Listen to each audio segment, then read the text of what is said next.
listeners. This is what I always say is my favorite part of the show, and today's no different. Segment 2. And in this segment today, we have a fantastic guest joining us today. And how do we know he's fantastic? Well, he was on here a few weeks back and spent some time with us. Brian has come back today. You remember Brian is a professor at Ohio State University. And I asked him to come back and talk about something a little bit different this time. And that is the topic of transitions. So you're going to notice the questions that we get into today really deal with making career transitions or transitioning from college to workplace. Brian, welcome back to the HRKyle podcast.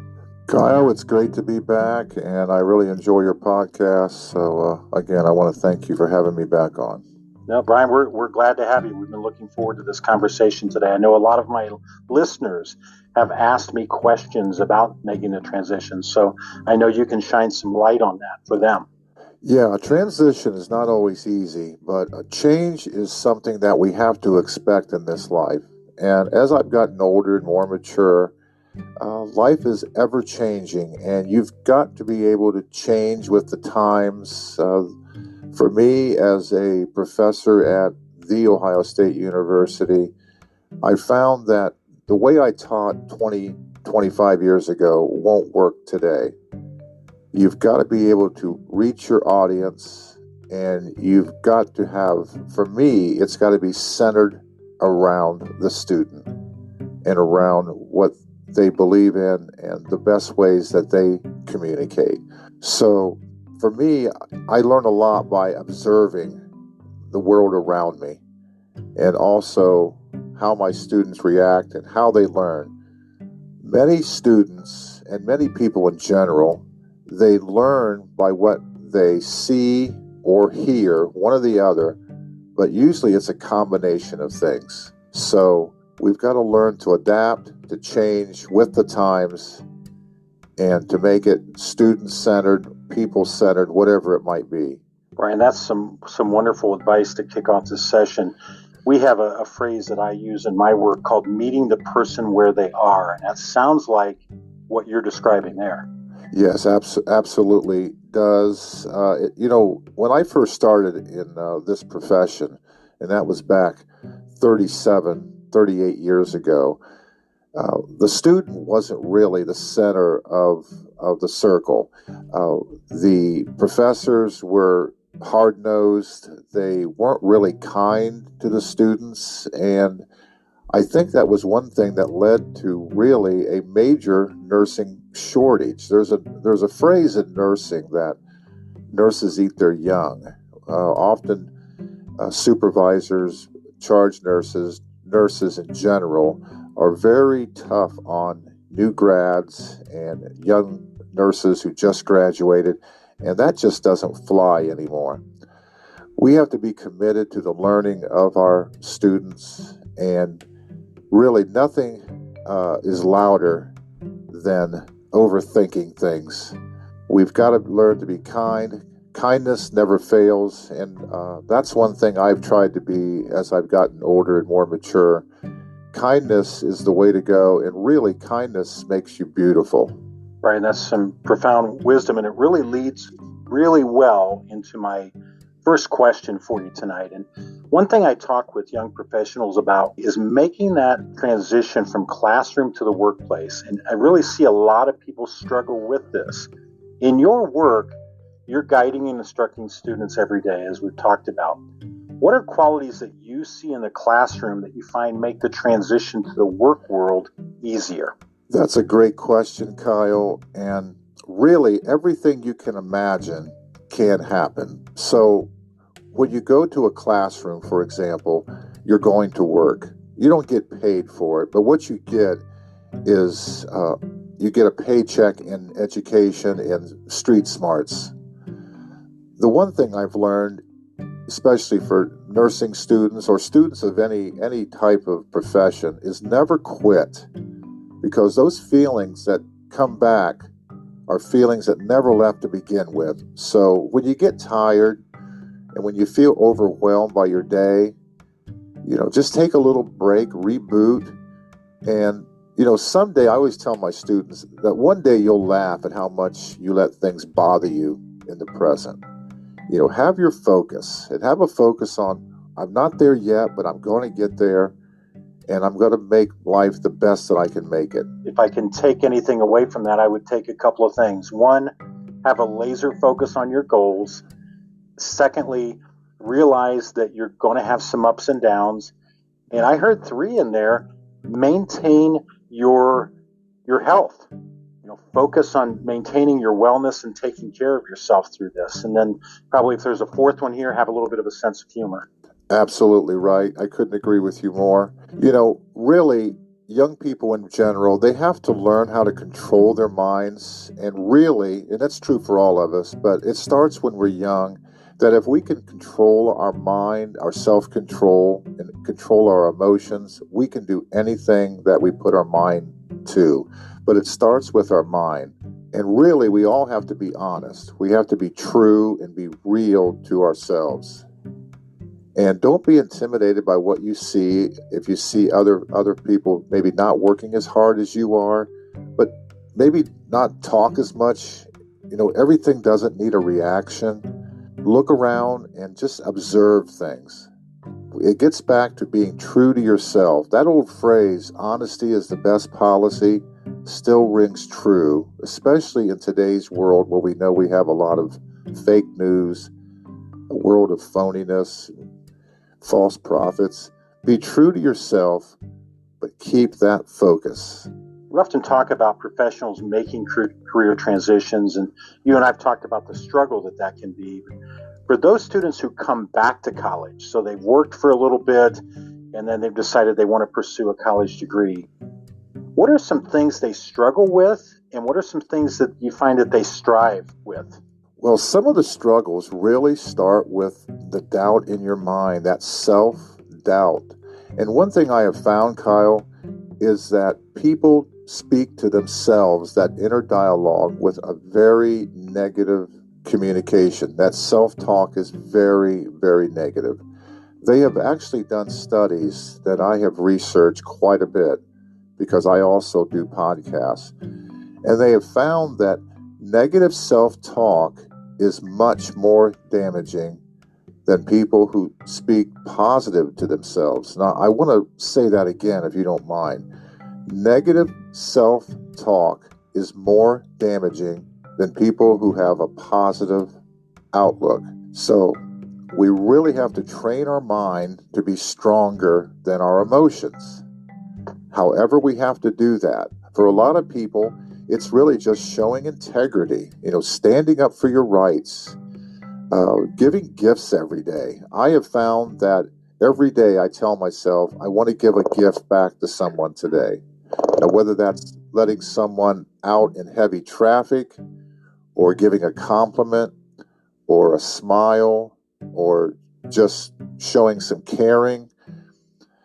Give back to your society, follow the good, because people who are positive and say, I'm going to do good today, they have healthier lives, they're happier, and it just seems like the universe is with them, and that positive energy follows them wherever they may go. Brian, as we've had this conversation, one thing that stood out to me, and you and I share in this belief, one, whether you think you can or you think you can't, you're probably right, and I know you and I share in that. But the other thing that's striking in what you've shared is the fact that at no point did you say, okay, you need to study this much or you need to do this.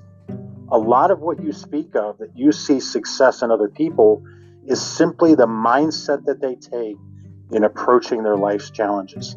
That is 100% is your mindset.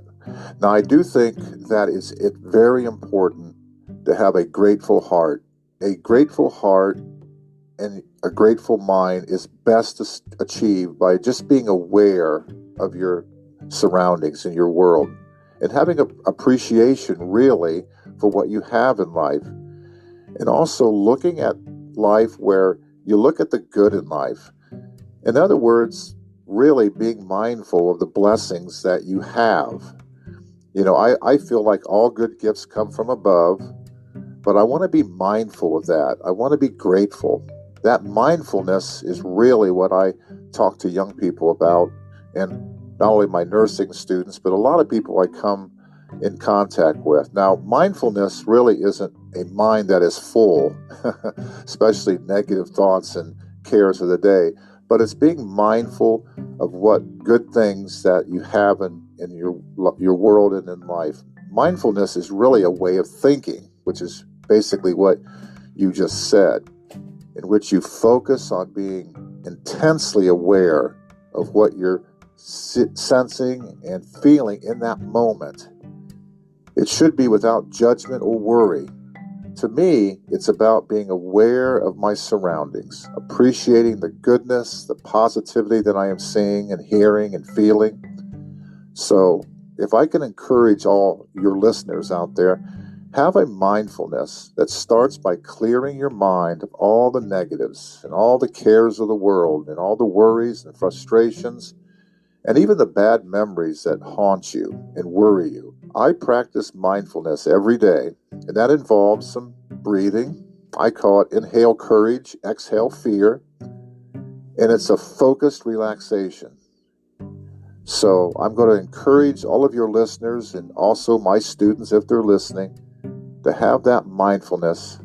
Think of something peaceful, a peaceful memory, a peaceful place in your life, and a mind that reduces stress and produces positivity.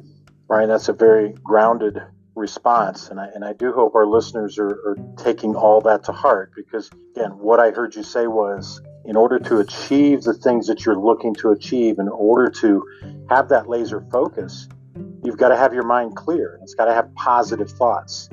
Negative thoughts tend to weigh you down. They tend to distract you, and they take your focus off what your goals are. Absolutely, 100%. Brian, I want to wrap up today's segment with this question, and I'm really looking forward to hearing your perspective on this, because I think in your role you have a unique perspective. And that is, you've been a non-traditional student, and now you're a professor. With that unique perspective, what advice would you provide to someone either returning to college after a break or starting college later in life? Again, that's a great question, and I am not traditional by any sense of the word. I received a master's degree at 60, a doctorate at 62, so I didn't follow the traditional route. But one thing I found, that I couldn't have that mindset of being a quitter. Things don't get easier if you quit. And they don't get easier anyway for most people, because they have to realize that you've been called and you have a higher calling. Why else would the universe put it on your mind if it wasn't meant to be?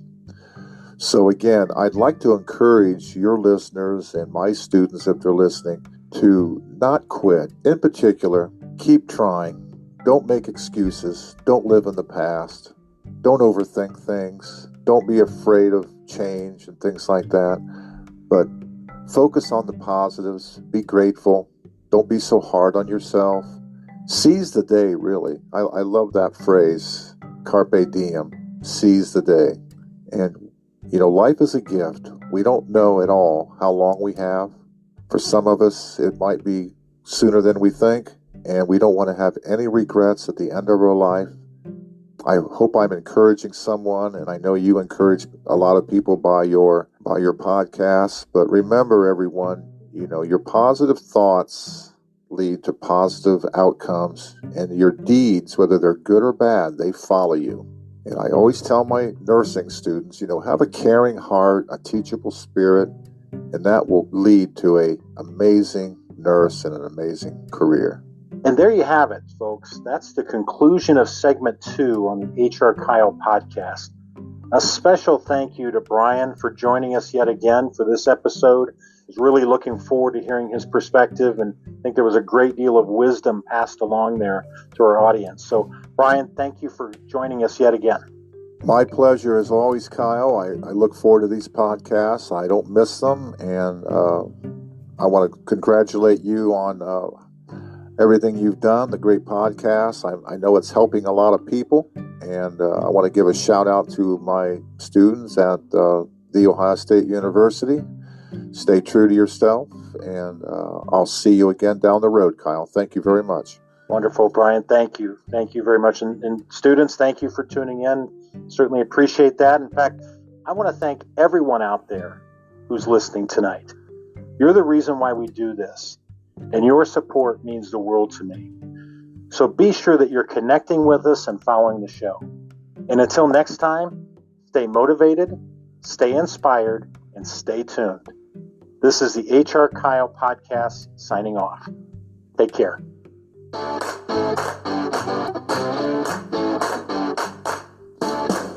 Well, that's a wrap for today's episode of the HRKyle podcast. We hope you found our discussion valuable and filled with insights that you can apply in your professional journey. Whether you're a business leader aiming to foster a thriving workplace or a job seeker looking to carve out your own path, remember that HRKyle is the compass that can guide you towards success. If you enjoyed this episode, don't forget to subscribe, rate, and share it with your network. We're committed to being your trusted source for HR wisdom, and we look forward to having you back with us for our next episode. Remember, in the world of HR professional growth. Thank you again for listening, everyone. This has been Smart Lawyers Love Dumb Nurses on Spotify. Be sure to listen for the next episode of Smart Lawyers Love Dumb Nurses. I'm your host, Dr. Brian Smith, and I will see you again in our next podcast. Music provided by Head Sound.